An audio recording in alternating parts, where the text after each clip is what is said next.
Hello, hello, welcome back. So today is a Q&A. We haven't done them in a bit of time. So the questioning questions were piling up. And we just did a small gathering to talk about some coursework that I'm offering. And so these were some of the questions that came up during that conversation and thought we'd share them here with all of you. So here we go. Question one. What's one small change I can make right now to feel more in control of my life? Okay. I have a difference of opinion with this one. You know, I was a controller. I tried to put all the pieces in place and then keep them there the way that I liked them. So it was a process for me to understand that I could take actions, I could put pieces into place as a plan, but I couldn't control outcomes. So that's essential just going into this question. And nothing feels better to me than the appearance of feeling like I have control. But at any moment, any of those Lego blocks can tip and push everything else down. So I think knowing that first, before we even go into the answer to this question, will be really helpful because that creates a more realistic life and not one that we've been perhaps programmed or nudged a certain direction to go in. So one small change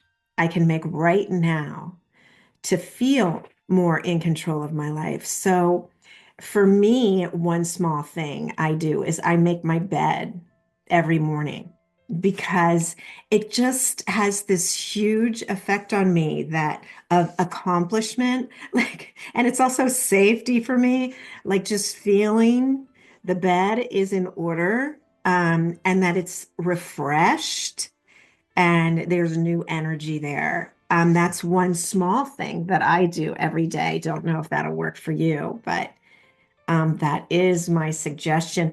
Other people, it's really recognizing the first breaths that they have in their day, and it kind of grounds them into their own being, so they're not feeling so affected. And at, the guidance of external voices, external noise, external programming, external beliefs that don't fit. So that's another short thing.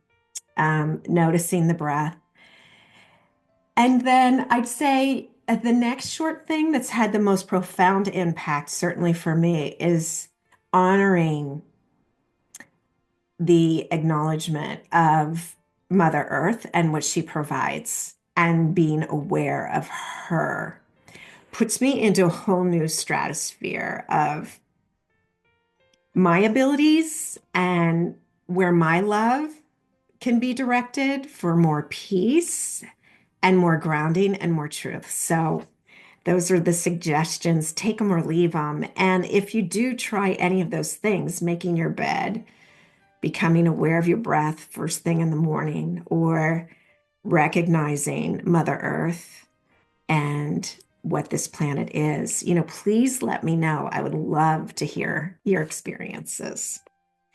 So now we'll move on to question two.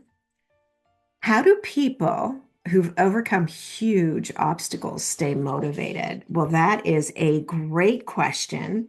And you can probably answer that question yourself because I have a feeling you've overcome some huge obstacles.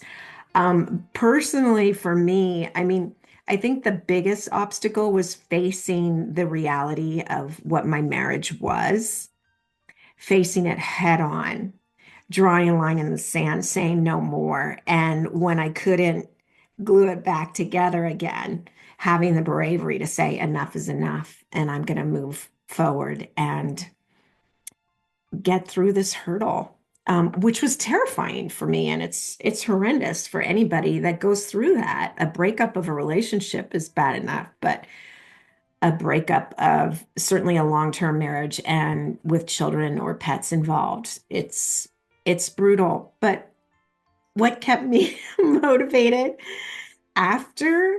Well, first I needed some time to sort of reground, recoup, and nurture myself, realizing the horrendous chaos I had been through and faced, and how I ripped apart false belief systems that had kept me entrained and had kept me feeling safe, even though that feeling was a false sense of security.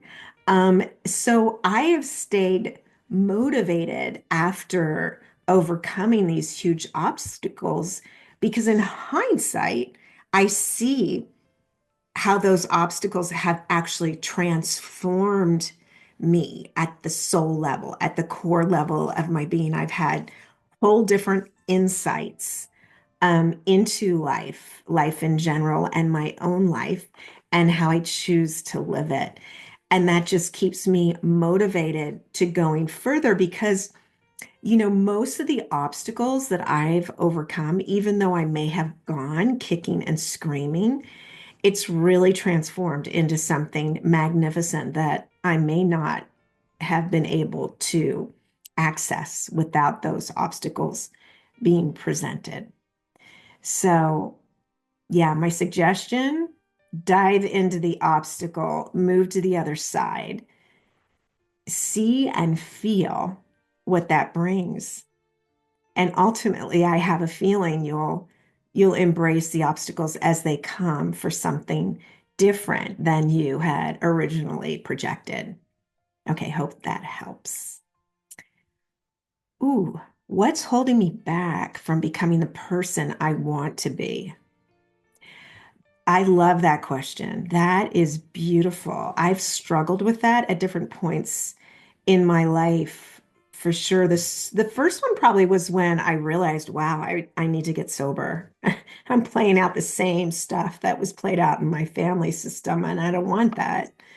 I want to be different. And then it was in the workplace. Why can't I be seen and recognized for what I'm contributing? I don't understand. And, later, why doesn't this circle of community see who I am? And I think it comes from within. I think there's a particular storyline that you may have signed up for, and there's a particular trajectory you're on to learn about your soul evolution and your direction and your purpose.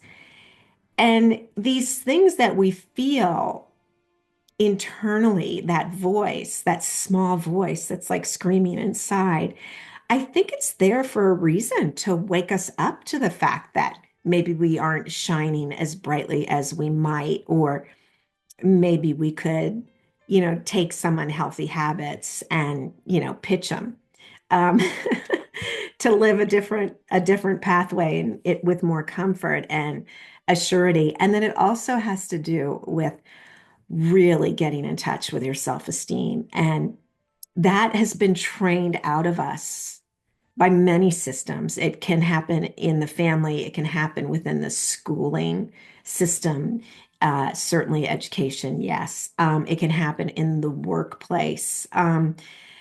So you can also be held back from who you really want to be because you've been trained to stay in your cubicle, in your template, and don't get out of the box.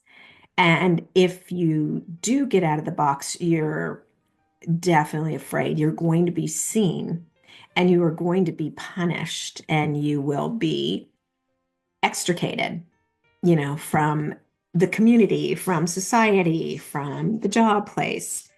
So it's really about getting in touch with those insidious belief systems that sometimes they can be so simple, but they're so big. And it just takes time and clarity to really get the focus, to look at your patterning, to understand what from your past may be triggering it. And I'm not just talking about this current past. I'm talking about like way down the line, way within the ancestry, way within your lifetimes of experience. So the awareness has to come first regarding what is holding you back from the person you want to be. And then once you have that awareness, you have to accept it, which many of my clients, they go kicking and screaming. They're like, oh no, that's not me. Surprise. And then you can take action from there. So there's so much hope. And especially right now when it's such a rich time to really go deep into our own emotions, our own central nervous system, and to really unveil these sort of faulty belief systems, so we can awaken to them because that's happening on the macrocosm. I mean, there's no way to deny it. Our systems are, are being unveiled, kicking and screaming. Yes, perhaps, maybe sometimes not what we really want to hear, but yeah, it's being revealed. And then the same is reflected on the microcosm, so within your being. And it's not a comfortable time. It's not, a particularly soothing time, but you can create that opportunity to shift it. So thanks a lot for that question. That was amazing. Can I find a story of someone who turned their life around starting from where I am? Well, that depends on where you are, but just by the nature of that question, I can definitely sense you're not where you want to be. And you think it takes a shift. So there are so many of those stories that are coming forward today. Even if you just go to any AI thing and insert it, you'll probably get so much information run you down because I think that's part of our human story. That's part of the reason we've come here. Um, to really dive into these soul lessons. And some we kick under the carpet, and never get to. But because the carpet is being rolled back, we are having to address these behaviors or the positions we're in or the people we're serving, how we're living our lives, maybe not with the integrity that we would like to be living our life. So there are so many ways and so many books. You just go to Amazon and put it in, and like 50 books come up. And how about the podcasts? I mean, there's so many podcasts devoted just to this. And it's really important that when you do listen to someone's story about how they turned their life around, and it may not be exactly the place or the circumstances of where you are starting from, but that you identify with that person's emotions. Maybe not the actual specifics, but it's really the emotion that you're trying to connect with as one homogeneous being to another. And a lot of us came here for this reason, to share our stories with others so it could lift them up to the point where they could start to shift their point of view. But again, I really hope you just listen, not so much to the specific circumstances, but I start to identify the feelings that you also identify with and can explore it from there. What habits do successful people swear by that I could try today? Oh my gosh, that it's unlimited, and it probably has to do with that specific person. And again, there are many sources that you can try this, but I've certainly known many successful people. And often they have a routine. They have a very specific routine, especially in the mornings, and they follow that routine. And then they can see where they're going based on their routine, what's out of sorts, what's harder today, what was more pleasant. Um, but genuinely, habits of successful people They have a routine. They are connected to their inner being. They give from a quote full cup of compassion. They serve others authentically, not as a result of what they will get. Um, those are a few of the habits. And I'd be happy to speak with you directly in a little session to see what you might be helped with um, to incorporate into your lifestyle that may add to your success. And some of these come from a place of esteem. So happy to meet with you one-on-one. Just go to the website, susangold.us, and schedule a time. How can I shift my mindset to see challenges as opportunities? Okay, I love this question. I get this a lot. Um, I think just being able to note that challenges are your opportunities to grow is seeing it from a whole different perspective. But I want to share with you that mindset. Yeah, that's only a piece of it. And often I think we're way too much in our heads. And yeah, it's great to have a mind that functions, yes, but to have a mind that functions and not be taking in the heart, like coming from a place of love, of compassion, and a place of really knowing your own being and your value, like that's imperative to see these challenges as opportunities for you to be able to get through them, not as a victim, but as a person having an earthly experience and moving through this circumstance, even though challenging, with a lesson to grow and evolve and maybe ultimately help others, though oftentimes that's not appealing when you're head on into the challenge. But I literally, after walking through so many challenges, you do, I'm sure, um, I really saw that boulder. Like I lifted up the boulder and I didn't just see the mud and the muck. I saw the green moss. I saw the gold flecks.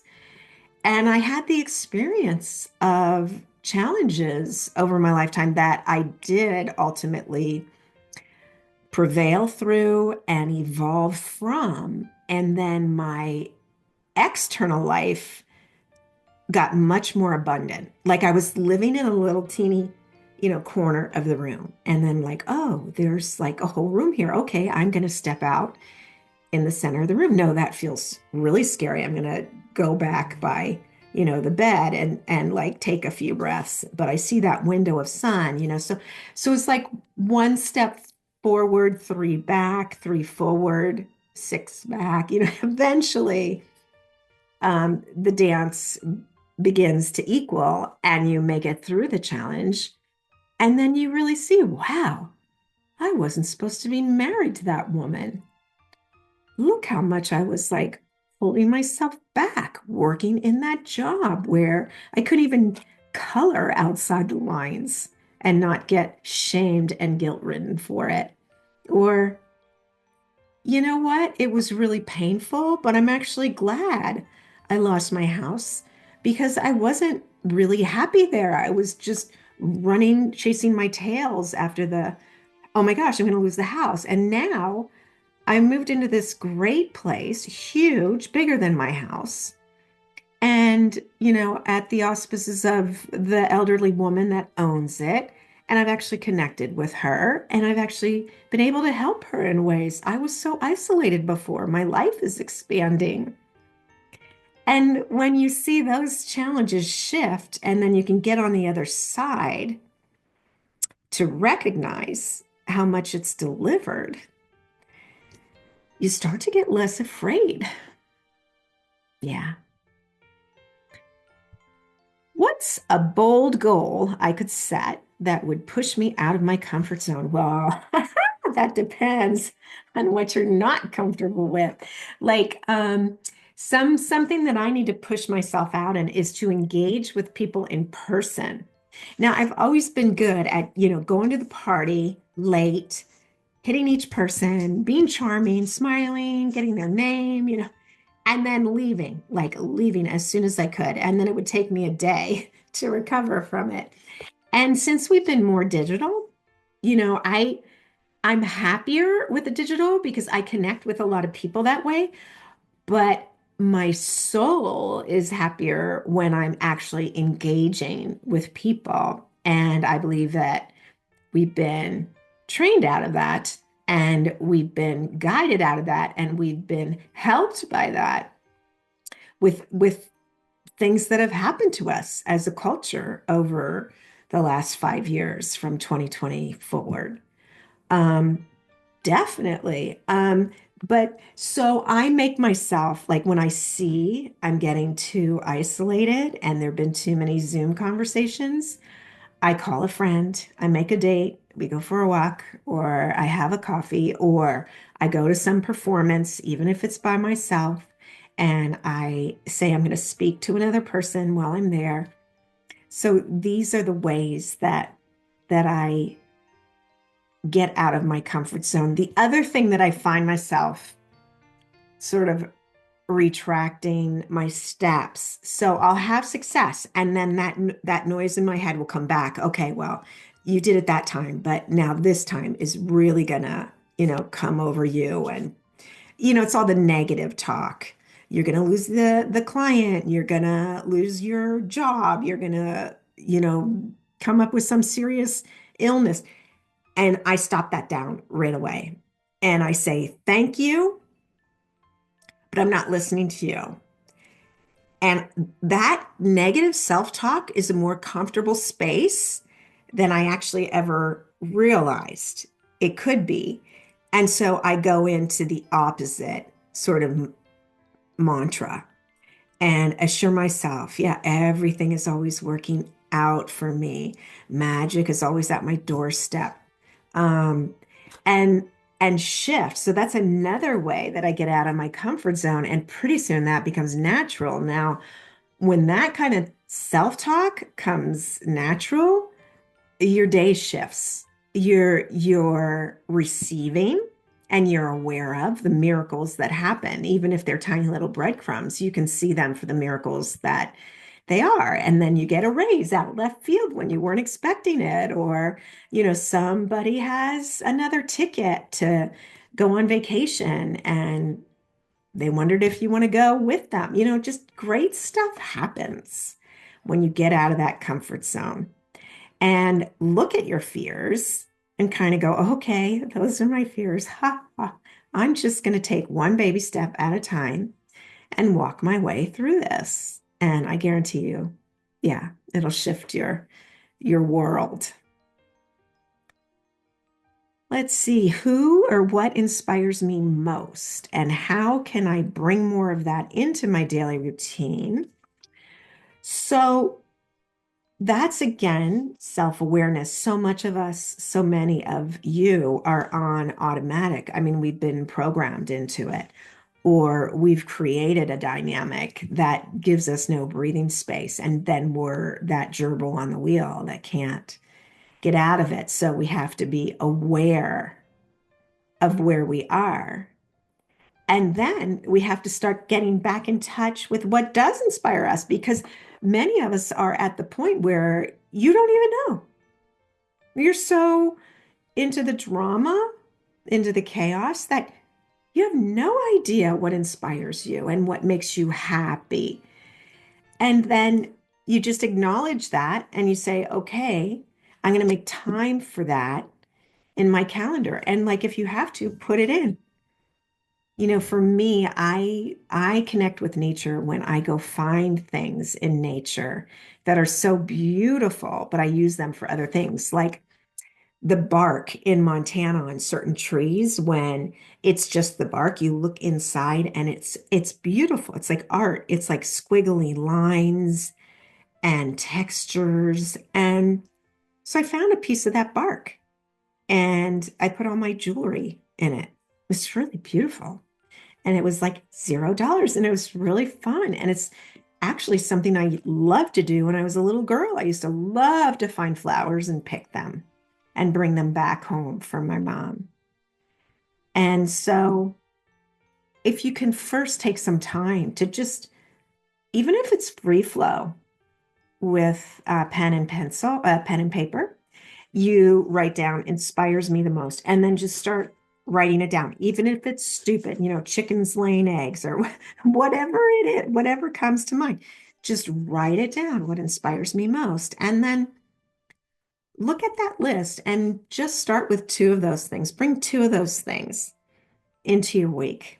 Figure out how you're going to do that, whether you set an alarm or you do it at in a certain room, or you take yourself on a date to do what inspires you.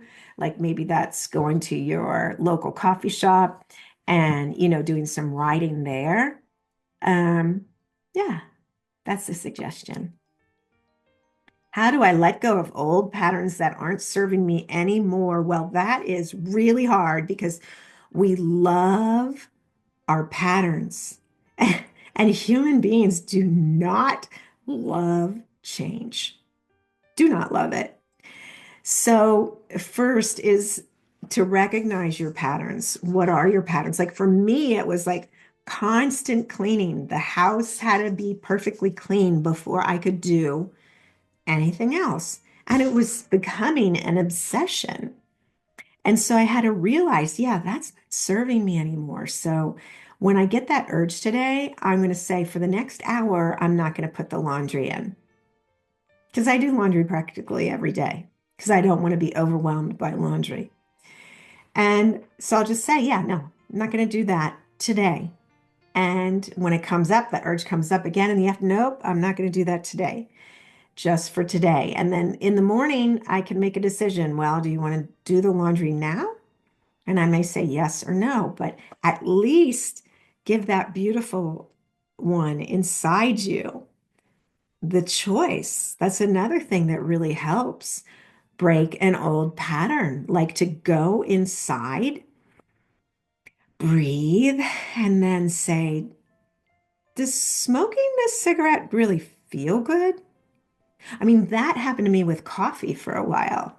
Like I was a coffee drinker, not crazy, but like black, dark coffee and sometimes two a day. And that little voice, little girl inside my heart's like, yeah, why are you drinking this coffee? It's kind of bitter. It doesn't really even taste good. And it's like, what? Shh, I drink this coffee. I always drink this coffee. I drink this coffee at this time. How am I going to survive without it? And then I just that voice of that precious one inside, that intuitive voice, that soul voice, she just got louder and louder. And I realized, you know what? You're right. I'm going to try. And one morning I made tea instead of making coffee. And I picked which teacup was, most attractive to me, which was kind of fun. And which tea bag, what did I want? And next day I did the same and kept going. It was like 3 years. I never had any withdrawal. I felt really good while I was doing it. And eventually, and it wasn't hard. It wasn't hard to do. And then eventually, I just wanted coffee again. And it wasn't a big deal. It's just like, I'm going to have a coffee again. And it didn't turn into a whole addiction like it had. And some days I don't even want the coffee. I don't even finish the coffee. But just listening to that inner being, that inner child, that soul light, uh, the knowing within your heart. Ooh, that's a big winner. That's amazing when you can do that more and more and more. Okay, so this is the last question of this group of questions, and what a delight it's been today. What would my life look like in a year if I started transforming today? Thank you so much. I have clients that it's painful. They're struggling so hard and so long with things it's too terrifying for them to let go. And I have no judgment about that, only love. only love. But I will tell you that if you did start transforming some beliefs, opening your heart to a new way of thinking, or just, pretending you're a sleuth and want to see something differently, just asking yourself, how is this incident serving me? And you started living like that for a year. So, like energy begets like energy, and your energy and vibration would shift over that year. And when you're more focused on finding the positive and transforming out of old belief systems that really aren't working for you anymore, regardless of what status quo says, the natural vibration rises, and it rises around you. And I can guarantee you that within a year, you are going to feel much differently. Your life is going to become lighter, even if the circumstances haven't changed that much. There'll be a more ebullient, glowing, joyous energy coming your way. And it is like living in a new zip code. You didn't even know it existed a year before. Yeah, trust me. I know this one. And if you don't want to just trust, come sign up for an intro session. I think I have an intro session gratis, just 20 minutes. And then let's see if we can work together and I can help you. Because I've certainly had so much transformation, and it's been bloody hell and brutal at points, but it's been a privilege to evolve and to come to this point. Like, most people don't understand how I can be smiling and laughing after some of the things I've gone through. And it's because I didn't back down. I stood my ground and I said, yeah, I'm not going to do it this way anymore. I deserve more. I am more. And I really want to be of service to others that are also suffering in the trench. So, wow, what a delight to be back with you again for this Q&A session. And there'll be more coming up in the future. I just started a podcast conversation. It's called Gold Conversations. It's on my YouTube channel. It's really simple. It's not fancy bells and whistles. It's just a 20 to 30-minute conversation with individuals who experienced toxic systems in some way. Maybe it was on their job, they were harassed, or, in a school, they were put down, or they couldn't write the dissertation they wanted to, and decided to move through these things. So they share how they literally moved through some really tough stuff to come out on the other side and thrive. And so, yeah, think about joining in on that. The first one was with Jason Pike. He's a retired Army lieutenant colonel. I always have to slow down to say that one. And his story is awesome. Like, you would never believe this guy like served, because his heart is open, his emotions are front and center, and he thinks I went through hell. He went through, yeah, hell and came out the other side. So, yeah, that's it. Thanks so much for joining. I really appreciate being with you. Take good care. And remember, we are in this together.